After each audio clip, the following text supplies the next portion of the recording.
Hello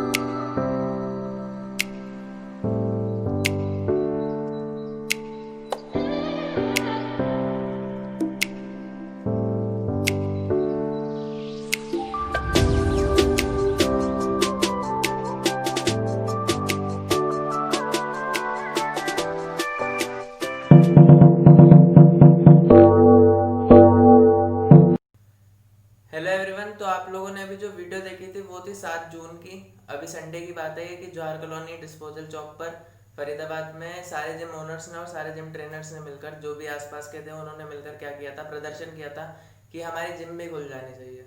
और काफ़ी हद तक सही है कि जब सारे शॉपिंग मॉल्स खुल रहे, सैलून खुल रहे, तो जिम भी खुल जाने चाहिए। तो जब ये फेसबुक में मैंने वीडियो देखी तो उसके बाद क्या हुआ, मेरे माइंड में कुछ क्वेश्चंस आए और उन क्वेश्चंस को क्लियर करने के लिए मैंने शक्ति भैया को फ़ोन किया, जिन्होंने इस पूरे कार्यक्रम को, पूरे प्रदर्शन को ऑर्गेनाइज किया था, अरेंज किया था, मैनेज किया था, स्टार्ट किया था। तो उनसे मैंने पूछा फ़ोन करके कि भैया, अगर आपने जो प्रदर्शन करवाया है इसका कोई भी इम्पैक्ट नहीं पड़ता है, अगर गवर्नमेंट कोई एक्शन नहीं लेती है, तो आप इसके बाद क्या करोगे, नेक्स्ट स्टेप आप क्या उठाओगे? और अगर गवर्नमेंट एक्शन लेती है तो जिम किस तरीके से खुलेंगे? क्या वहाँ पर आप सैनिटाइजर यूज़ करोगे, थर्मल स्कैनर यूज़ करोगे, या जिम कैसे खुल सकता है वहाँ पर? ये मैंने पूछा भैया से, और भी 2-3 सवाल पूछे। और एक सबसे इम्पोर्टेंट क्वेश्चन जो मेरे माइंड में सबसे पहले आया था वो ये पूछा मैंने भैया से कि अगर जिम खुल रहे हैं तो स्कूल और कॉलेजेस भी खुल जाने चाहिए। अगर आप ये कह रहे हो कि जिम भी खुल जाने चाहिए और स्कूल और कॉलेजेस भी खुल जाने चाहिए, तो भैया ने कहा कि फ़ोन पर नहीं, एक काम करो, कल मेरे पास आ जाओ। तो अब हम जा रहे हैं भैया के पास, भैया से इन सारे क्वेश्चंस के आंसर लेने के लिए। आपको भी ले चलते हैं वहीं पर भैया के पास। तो जब तक मैं और मेरे फ्रेंड जा रहे हैं वहाँ पर भैया के पास, भैया की जिम में, तब तक हमने क्या किया है, छोटा सा भैया का इंट्रो तैयार किया है, जितना भैया को हम जानते हैं। और कोशिश करी है, वैसे तो पूरा फरीदाबाद उनको जानता है, एक छोटी सी हमने कोशिश करी है कि आप भी थोड़ा सा उनको जान जाए, जो नहीं जानते थोड़ा बहुत भी। बॉडी बिल्डिंग कॉम्पिटिशन्स, इतने कॉम्पिटिशन्स कर चुके हैं भैया कि उनको खुद भी याद नहीं है वो कितने कॉम्पिटिशन्स लड़ चुके हैं अपनी लाइफ में। मिस्टर फरीदाबाद है में। और सबसे बड़ी बात, उनकी जिम इंडिया की सबसे ज़्यादा अफोर्डेबल जिम है, बिल्कुल सस्ती जिम है, चीप प्राइजेस में, एकदम सस्ते रेटों में सारी फैसिलिटीज़ अवेलेबल हैं। और ऐसा भी नहीं कि भैया वहाँ आते नहीं है, भैया डेली वहाँ आते हैं, नए लड़कों के साथ एक्सरसाइज करते हैं, सब बच्चों को साथ में लेकर चलते हैं। और ट्रेनर भी रखा हुआ है प्रॉपर, लेडीज़ के लिए अलग से और नए बच्चों के लिए, जो कि जुम्बा, योगा, हर चीज़ की फैसिलिटी वहाँ पर प्रोवाइड कराई जाती है उसी उतनी ही फीस में, और कोई एक्स्ट्रा चार्जेस के साथ नहीं। स्पेशली सबसे बड़ी बात कि उन्होंने क्रांतिकारी योद्धा नाम की मूवी में, हरियाणवी मूवी में काम कर रखा है।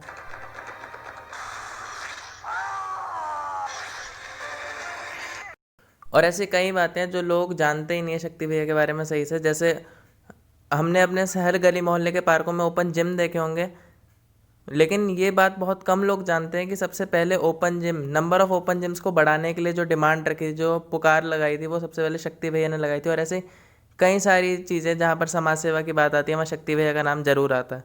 और एक सबसे ज़्यादा अनोखी बात साल 2003 से आती है, जब वो सिर्फ 20 साल के थे। सिर्फ 20 साल की उम्र में कुछ अलग करने की चाह रखते हुए और Guinness world of book record में अपना नाम दर्ज कराने के लिए उन्होंने वो चीज़ें खानी शुरू कर दी जो आम इंसान सोच भी नहीं सकता था। तो अब देख ही सकते हैं वो कितने स्पेशल थे। तो हम आ गए शक्ति जिम में। अब शक्ति भैया से मिलकर सवाल पूछ लेंगे सारे, शक्ति भैया के पास, और इनसे अपने क्वेश्चन पूछ लेंगे। और भैया कैसे हो? बस बढ़िया, आप बताओ। मैं भी ठीक हूँ। और लॉकडाउन कैसा चल रहा है आपका? लॉकडाउन सबके सामने है, सारे परेशान हैं, हम भी परेशान हैं। 3 महीने हो गए घर बैठे हुए। इसलिए आज हम आपके पास आए हैं। 7 तारीख को आपने प्रदर्शन किया था, हमने फेसबुक वगैरह पर देखा। तो जिम ओपन करने के लिए बहुत सारे लोग सोच रहे थे, जितने भी जिम ओनर हैं सारे ही परेशान थे, लेकिन सबसे पहले आपने ये कदम उठाया। तो इस चीज़ का आइडिया कैसे आया? और सबसे बड़ी बात कि उस दिन संडे था, लॉकडाउन के टाइम पे ऐसा इवेंट कराना है, ऐसा प्रदर्शन करवाना, वो भी संडे के दिन। वो भी सबसे बड़ी बात, हमने वीडियो देखी उसमें पुलिस भी थी, पुलिस के अंदर ये सब हुआ। ये सब कैसे हुआ? ऐसा है, 3 महीने हो गए। हमने ये सोचा, गवर्नमेंट से हमें ये उम्मीद थी कि हो सकता है हमें, मतलब हमारी जिम को भी जल्दी है इनके साथ साथ ओपन कर देंगे। लेकिन इंसान घर पे बैठे बैठे, क्योंकि ये सारी चीज़ें अचानक हुई है, ठीक है, किसी के पास भी पैसा नहीं है, मेरे पास क्या, किसी के पास भी नहीं है, किसी ना जिम वाले के पास, किसी के पास, अचानक में। तो अब आदमी घर पे बैठ के कब तक खाएगा? 1 महीने, 2 महीने, 3 महीने। अब देखो, फिर माइंड में एकदम से ये भी आया, चलो ठीक है, अगर हम अभी नहीं बोलेंगे तो गवर्नमेंट क्या है, गवर्नमेंट तो 6 महीने मिलेगी। क्योंकि अपने हक के लिए लड़ाई लड़नी पड़ती है। जब तक छोटा बच्चा नहीं रोता, जब तक उसकी माँ भी उसको दूध नहीं पिलाती है, ठीक है ना। तो इसलिए रिक्वेस्ट अपील हमने गवर्नमेंट से की है, सारी चीज़ें खुली हुई है, सिर्फ जिम ही क्यों बंद है। इसलिए माइंड में आया कि अगर कोई नहीं आ रहा आगे तो कोई बात नहीं, अपना सर्कल है एनआईटी का, अच्छा जितने भी ट्रेनर है, जिम ऑनर है, सब यहीं से करके गए हुए हैं। सर्कल है, हमने कहा चलो हम ही अपील कर लेते हैं पहले, नहीं तो पहले में तो फिर पहले रह ही जाती है चीज़ें, ठीक है। हमने सोचा हम कर लेते हैं, इसलिए माइंड में आया। उस दिन अचानक माइंड में आया संडे को, फिर अचानक ही जितने भी है अपने सर्कल में जिम ऑनर ट्रेनर सबको फ़ोन किया, भाई कि ऐसे हम अपील करते हैं गवर्नमेंट से।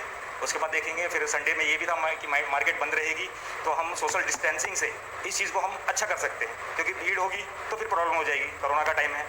तो इसलिए उनको करके उसका फिर अपने जितने भी भाई प्रेस वाले थे वो आए हैं, और साथ में फिर हाँ हमारे SHO साहब ने अपनी टीम भेजी यहाँ पुलिस की, जो उन्होंने अपना मोर्चे को संभाला और सबको मतलब भीड़ हमारे अलावा इकट्ठी नहीं होनी थी। जो लोग देखने के लिए हाँ, बिल्कुल जो देखने वाले थे मतलब उनको साइड किया।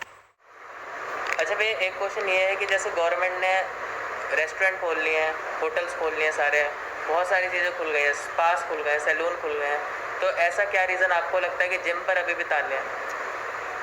एक्चुअली क्या है कि ये गवर्नमेंट के ऊपर डिपेंड करता है कि गवर्नमेंट क्या कर रही है। हमें नहीं मालूम गवर्नमेंट क्या कर रही है। बस इतना ज़रूर कहूँगा, कोरोना के केसेस अभी भी डेली बढ़ रहे हैं, जबकि जिम बंद है। जिम बंद होते हुए भी कोरोना के केस डेली बढ़ रहे हैं। जब केस बढ़ रहे हैं तो इसमें जिम का तो कोई मतलब ही नहीं है। या तो मैं तो ये चाहता हूँ कि अगर गवर्नमेंट करे तो सब कुछ ही बंद कर दे, हमारी जिम भी बंद है, कोई दिक्कत नहीं है, ठीक है। और अगर नहीं तो सब कुछ खोल दे, या तो बंद कर दे या सब कुछ खोल दे। लेकिन हमारी जिम जो इन्होंने कर रखा है ये बिल्कुल ही अलग कर रखा है। बल्कि मैं तो ये कहूँगा, जिम से कोरोना भागता है, कोरोना आता नहीं है, क्योंकि ये हमारी इम्यूनिटी सिस्टम को स्ट्रॉन्ग करता है, ठीक है। जब हम खाएंगे तो हमारी पावर आएगी। तो कोई भी सुना होगा जो फिटनेस लाइन में है वो जल्दी बीमार नहीं पड़ता, क्यों? क्योंकि वो अपने खाने पीने का ध्यान रखता है, ठीक है। तो ये है, तो आप ये खुद आइडिया लगा सकते हो, जिम बंद होने के बाद भी कोरोना बढ़ रहा है, तो जिम से तो उसका कोई लेना देना नहीं है। और बाकी अब ये गवर्नमेंट समझे कि गवर्नमेंट ये क्यों कर रही है, क्यों नहीं कर रही है, भाई ये तो हमें भी नहीं पता है। गवर्नमेंट हमें कल कहेगी, हम कल खोल लेंगे जिम, उसमें कोई दिक्कत नहीं है।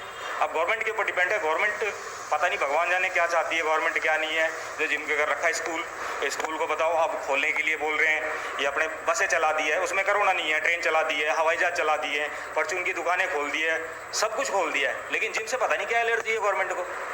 जबकि यहाँ फिर बता रहा हूँ दोबारा कि यहाँ कोरोना यहाँ से भागता है, कोरोना आएगा नहीं यहाँ। बाकी गवर्नमेंट ये भी कह रही है कि फिट रहना चाहिए, इंडिया फिट रहेगा। गवर्नमेंट ने ये भी बोला है हमें कोरोना के साथ जीना है, ठीक है। तो हमें जीने देना कोरोना के साथ, हमें क्यों नहीं जीने दे रही गवर्नमेंट को कोरोना के साथ? प्रधानमंत्री की जो कही हुई बात है आत्मनिर्भर, उसको जस्टिफाई करने की कोशिश कर रहे हैं। मैं वही कह रहा हूँ ना, जब हमें कोरोना के साथ ही जीना है तो हम भी कोरोना के साथ जी लेंगे, कोई दिक्कत नहीं है भाई। लेकिन या तो मैं गवर्नमेंट से यही अपील करता हूँ, अगर आपको लगता है कि जिम से ही ये दिक्कतें आ रही हैं तो कोई दिक्कत नहीं, जितने भी हमारे ट्रेनर्स हैं उसको आप खर्चा दें, उसका महीने का वो चलाए, हमें कोई दिक्कत नहीं, हम बंद रखेंगे, 1 साल बंद रखेंगे जिम। और अगर हमारे पास इनकम का सोर्स नहीं है, हम कमाएंगे नहीं तो हम क्या खाएंगे, क्या किराया देना पड़ रहा होगा आपको? किराया देना पड़ रहा है, बिजली का बिल देना पड़ रहा है, ट्रेनर की सैलरी देनी पड़ रही है, सब कुछ है। उसके बावजूद फिर हम कहाँ से लेके आएंगे? आपको पूरी देनी पड़ रही है? पूरी अभी तो सैलरी जब है ही नहीं तो अभी देंगे कहाँ से? जब लॉकडाउन खत्म होगा उसके बाद ही सोचेंगे। बिल्कुल। अब बिजली का बिल आया पड़ा है, उसके बाद फिर रेंट बढ़ता जा रहा है, कहाँ से करेंगे हम उसको? तो चलिए मान लेते हैं कि सरकार आपकी अपील सुन लेती है और जिम ओपन भी कर देती है, तो जब जिम में इतने लोगों की गैदरिंग होगी, इतने लोग आएंगे, तो आप उस वक्त पे सोशल डिस्टेंसिंग को कैसे मेंटेन करेंगे? ऐसा है, फिर इसका तो जो हमारी टाइमिंग है जिम की, हम उसे कोशिश करेंगे और बढ़ाने की, ठीक है। थोड़ा और बढ़ा देंगे उसको, थोड़ा जैसे 9 बजे है तो 11 बजे का कर देंगे, ठीक है। उसका फिर अपना 5-7 जो लड़के हैं उनका बैच लेके उसके बाद फिर हम उस हिसाब से मतलब कम लोगों के बैच बना कम लोगों के बैच बना के टाइमिंग बढ़ा के हम उसको गैदरिंग को कम कर देंगे। और जो लोग आएंगे क्या आप उनकी सुरक्षा के लिए या आप उनके सैनिटाइजेशन के लिए कुछ व्यवस्था रखेंगे? हाँ बिल्कुल रखेंगे, सैनिटाइज़र वगैरह रख लेंगे, या फिर मतलब मास्क वगैरह या जो भी है इसके लिए जिससे हम अपने आप को बचा सकते हैं, वो कोशिश करेंगे हम उस चीज़ को फॉलो करें। तो इसका मतलब अगर गवर्नमेंट गाइडलाइंस दे, अगर आपकी बात मान ले और वो गाइडलाइंस, तब गाइडलाइन फॉलो करने के लिए तैयार है, लेकिन पहले गवर्नमेंट सुन ले आपकी बात। बिल्कुल। और अगर गवर्नमेंट नहीं सुनती है, जो भी आपने प्रदर्शन उस दिन संडे को किया, जिसका सोशल डिस्टेंसिंग का पालन करते हुए जो आपने प्रदर्शन किया है वहाँ पे, अगर आपको उसके रिजल्ट्स नहीं मिलते हैं और गवर्नमेंट आपकी अपील नहीं सुनती है, तो आप आगे किस तरह से अपील करेंगे? एक्चुअली क्या है, प्रदर्शन करने के बाद जितने भी जिम वाले हैं उससे नेक्स्ट डे फ़ोन आया उनका, मिलने भी आए हैं। उम्मीद है, रिक्वेस्ट है गवर्नमेंट से कि हमारी जो अपील है वो सुनी जाए, ठीक है। अगर 1% मान लो नहीं है तो एक बार करेंगे रिक्वेस्ट, 2 बार करेंगे, उसके बाद फिर जितने भी हमारे जिम में वाले हैं या ट्रेनर्स हैं जितने भी टच में हैं, उसके बाद फिर हम मिलके फिर प्लानिंग करेंगे कि आगे हमें क्या करना है। अगर वो सारे एग्री हो जाएंगे किसी भी चीज़ के लिए तो फिर कोई दिक्कत नहीं है, फिर हम भी उनके साथ ही हैं, ठीक है। क्योंकि दिक्कत तो आ ही रही है और आएगी, आगे आएगी। अभी सिर्फ 2.5 महीने हुए, जहाँ ये बहुत लंबा टाइम जाएगा तो दिक्कत तो बहुत ज़्यादा आनी है। तो बस वही है, जो भी प्लानिंग होगी फिर सब मिलके अपना करेंगे आगे क्या करना है। मैं एक थोड़ा सा आउट ऑफ टॉपिक एक क्वेश्चन पूछना चाहता हूँ, पूछ लो। तो जैसे आप जिम ओनर हो, आपको अंदाजा है कि किस तरह से जिम का किराया निकालना पड़ रहा है, किस तरह से बिजली का बिल भरना पड़ रहा है, आपने जो ट्रेनर रखे हैं उनकी सैलरी देनी पड़ रही है, और भी जिम ओनर्स में 3-4 ट्रेनर होंगे उनके पास, उनको उनकी सैलरी देनी पड़ रही है, या अभी नहीं भी दे रहे तो वो देनी पड़ेगी। तो एक तरह से उनके ऊपर वो एक तरह से डेप्थ चढ़ता जा रहा है। तो वैसे ही एक है कि जो स्कूल के ओनर है और जो कॉलेज के ओनर है, उनको जो सैलरी देनी पड़ती है वो करीब 50 लोगों को, 100 लोगों को, या ऑन एन एवरेज जो छोटे स्कूल भी हमें तो 20-20 लोगों को तो सैलरी देनी पड़ती है। उन लोगों के साथ भी बहुत सारे लोग जुड़े होते हैं। तो इतने टाइम में स्कूल कॉलेज भी बंद है, फीस भी नहीं आ रही है बच्चों की, तो उनके लिए क्या कहना चाहते हैं? एक्चुअली लॉकडाउन में प्रॉब्लम सबके साथ क्रिएट हो रही है, दिक्कत उनको भी हो रही है, लेकिन फ़र्क इतना है कि यहाँ जो आते हैं 18+ आते हैं बॉयज़, ठीक है, और वहाँ 18 से नीचे आते हैं छोटे, तो उनकी इम्यूनिटी सिस्टम और इन दोनों में डिफरेंट होता है। तो बच्चों के साथ रिस्क नहीं ले सकता, ठीक है। अभी मेरी 2-3 स्कूल वालों से बात हुई है तो वो ये कह रहे थे हम थोड़ा और लंबा टाइम ले लेंगे, अभी जब तक कोरोना पे हम कंट्रोल नहीं कर लेते जब तक और ले लेंगे कोई दिक्कत नहीं। हमारी जो पढ़ाई है ऑनलाइन चल रही है, ठीक है, और ऑनलाइन ही एग्ज़ाम ले लेंगे, पढ़ाई भी ऑनलाइन ही करवा लेंगे, ठीक है। तो अब उनकी सोच भी सही है, दिक्कत उनके साथ भी है, क्योंकि वहाँ स्कूल में जो बच्चे आते हैं कुछ बच्चे 4-4 साल के भी होते हैं। बिल्कुल प्रॉब्लम तो उनके साथ भी आ रही है, हमारे साथ भी आ रही है, लेकिन ये है कि वो ऑनलाइन पढ़ा सकते हैं, ऑनलाइन एग्ज़ाम ले सकते हैं। लेकिन हमारे जिम के अंदर ऐसा नहीं है, ना हम ऑनलाइन डंबल उठवा सकते हैं, ना ऑनलाइन डाइट दे सकते हैं, ना ऑनलाइन हम बिल्कुल एक बंदे को 1 घंटा ऑनलाइन दे सकते हैं, ठीक है। क्योंकि जहाँ बच्चे 300-400 रुपये फीस पे नहीं करते, हमें 5,000-7,000 रुपये कहाँ से देंगे घंटे के, ठीक है। तो बस यही है, गवर्नमेंट से अपील यही है कि कुछ हमारी तरफ भी ध्यान दीजिए। और बच्चों का तो खैर कोई नहीं, स्कूल वाले खुद एग्री हैं इस चीज़ से कि वो खुद ही बच्चों के साथ रिस्क नहीं लेना चाहते और ऑनलाइन ही पढ़ा के ऑनलाइन ही एग्ज़ाम लेंगे। जैसे मैं कुछ पेरेंट्स को जानता हूँ, कुछ पेरेंट्स की सोच इस टाइम पे क्या हो गई है हमारे यहाँ फरीदाबाद में, कि वो ये कह रहे हैं कि अगर 1 साल निकल भी जाए, बच्चे का वेस्ट हो भी जाए तो कोई बात नहीं, जान पहले ज़रूरी है। बिल्कुल सही बात है, उनका सोचना बिल्कुल सही है। अब 1 साल में कुछ नहीं जाता, 1 साल में हमें अपनी गवर्नमेंट पे विश्वास है, कोरोना का इलाज ढूंढ लेंगे, ठीक है। 1 साल बाद अगर ये ऑल ओवर इंडिया का ही कर दे, 2020 से 21 तक पढ़ाई को बिल्कुल ही रद्द कर दे तो कोई दिक्कत नहीं है, ऑल ओवर इंडिया का हो जाएगा, नेक्स्ट ईयर पढ़ लेंगे। सबसे पहले जान जरूरी है, सबसे पहले जान, बिल्कुल बच्चों के साथ रिस्क नहीं ले सकते। नहीं रिस्क नहीं। मान लेते हैं कि गवर्नमेंट आपकी अपील सुन के सभी जिम को खोलने का आदेश दे देती है, और किसी जिम की वजह से, मतलब कोई भी जिम, बहुत सारी जिम है हमारे फरीदाबाद में, और किसी भी जिम की वजह से कोरोना के नंबर अगर ट्रिगर हो जाते हैं तो उस वक्त आप क्या करेंगे? एक्चुअली ऐसा है कि देखो, कोरोना का अगर किसी जिम में होता है तो हमारी जिम से कोई लेना देना नहीं है। अब एक कंपनी में है, किसी को मान लो कोरोना हो गया तो ये तो है नहीं कि दूसरी कंपनी से उसका लेना देना है कोई, ठीक है। दूसरे नंबर पे हमारे पास जो बंदा आएगा 1 घंटे के लिए आएगा, 23 घंटे वो कहाँ जाता है, क्या करता है, हमें नहीं मालूम। तो इसका मतलब ये तो है नहीं कि जिम से उसको कोरोना हो गया है, 23 घंटे और कहीं है भाई, 50 काम होते हैं उसके पास। अब ये तो है नहीं कि जिम से ही हुआ है, तो ये तो कोई कुछ नहीं बनता ही। अगर ये मैटर है भी तो फिर रेस्टोरेंट और होटल वगैरह भी गवर्नमेंट से सिर्फ ये अपील करूंगा, अगर बंद करना है, हकीकत में अगर कोरोना से लड़ना है, पब्लिक को बचाना है, तो सब कुछ ही बंद कर दे, जैसे पहले बंद था। केस रुके हुए थे, सब कुछ बंद कर दे। सिर्फ जिम ही क्यों, सब कुछ बंद कर दे गवर्नमेंट। और अगर खोलना है तो भाई हम भी अपील कर रहे हैं, हमारी जिम भी खोल दे गवर्नमेंट, हम भी रोजी रोटी खा लेंगे, हम भी खाना खा लेंगे। लास्ट बिल्कुल कि मोस्टली सारे जिम ओनर्स आपको जानते हैं आसपास के, कई ऐसे भी जिम ओनर्स हैं जो यहीं से जिम करके गए हैं, आपके साथ में आपसे ही ट्रेन होकर गए और उन्होंने फिर अपनी जिम खोली है। लेकिन फरीदाबाद एक तो हमारा बहुत बड़ा हो गया और जिम्स बहुत खुल गए हैं, तो जैसे 7 सेक्टर है, बल्लभगढ़ का एरिया है, तो वो लोग या कुछ हो सके तो शायद और भी दूर के पलवल के लोग भी आपको ज्वाइन करना चाहें इस मुहिम में। जब आप आगे कुछ करोगे, बाई चांस गवर्नमेंट कुछ नहीं करती है, तो वो जिम ओनर्स जो आपको जानते तो हैं या नहीं भी जानते, आप इस वीडियो के थ्रू जान जाएंगे, किसी और आपके फेसबुक पेज के थ्रू जानेंगे आपको। अगर वो ये चाहें कि अगला जो भी आप स्टेप उठाओ उनको भी इंफॉर्मेशन मिले ताकि वो भी आपके साथ जुड़ना चाहें, तो उनके लिए कोई मैसेज देना चाहते हैं आप? मैं जितने भी अपने फरीदाबाद के या बाहर जितने भी जिम ओनर हैं, ट्रेनर हैं, उनसे सबसे यही अपील करूँगा कि अभी तो सिर्फ मैं गवर्नमेंट से अपील कर रहा हूँ, ठीक है। अगर आप लोग सब मिलकर अपील करेंगे तो मुझे उम्मीद है गवर्नमेंट हमारी अपील को स्वीकार जरूर करेगी और गवर्नमेंट हमारी बात को जरूर मानेगी। इसलिए भाइयों, अभी सिर्फ मैं अपील कर रहा हूँ, कोशिश करो आप लोग भी मिल के सारे, जैसे मैं कर रहा हूँ, आप लोग भी अपील करें और गवर्नमेंट, मुझे उम्मीद है गवर्नमेंट जरूर मानेगी। धन्यवाद।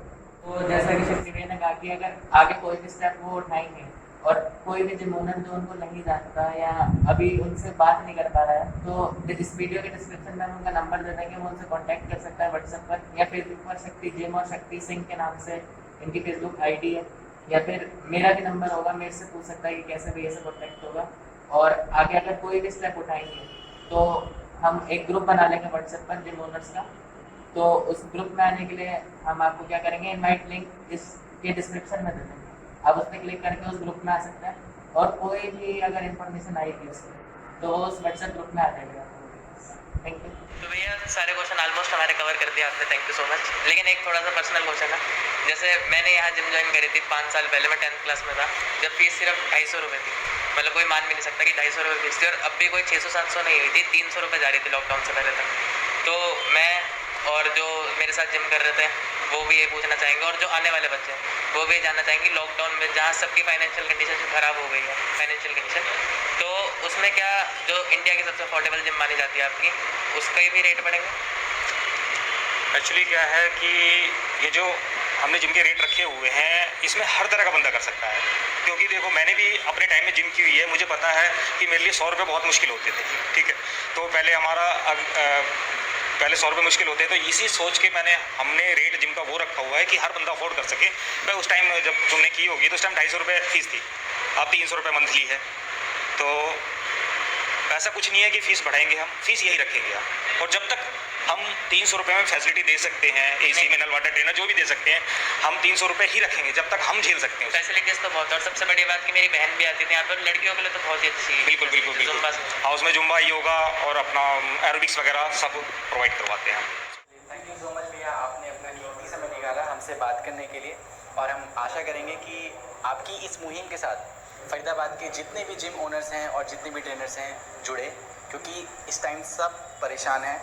अगर अनलॉक 1 में सब कुछ खुल रहा है तो हम आशा करते हैं कि आपकी जिम भी खुले और बहुत लोगों की जिम खुले, जिससे जितने भी यंग लोग हैं, यूथ है, वो जिम में आके फिर से एक्सरसाइज कर सके, जो भी गाइडलाइन सरकार देती है उसका पालन करते हुए, और ख़ुद को फिट रखे, खुद का इम्यून सिस्टम भी मजबूत रखे। Thank you so much. आप थैंक यू आपका भी, जो मेरी बात जितने भी ओनर्स ट्रेनर्स हैं, मतलब इस माध्यम से आपने जो मतलब अपनी वीडियो बनाई उसके लिए बहुत बहुत धन्यवाद। कहानी है जो सबको सुनानी है, चलने वालों की तो रूह भी जलानी है, एक कहानी है जो सबको सुनानी है, इनकी भूख भी तो मैंने ही मिटानी है, इनको क्या पता मैंने करी कितनी मेहनत।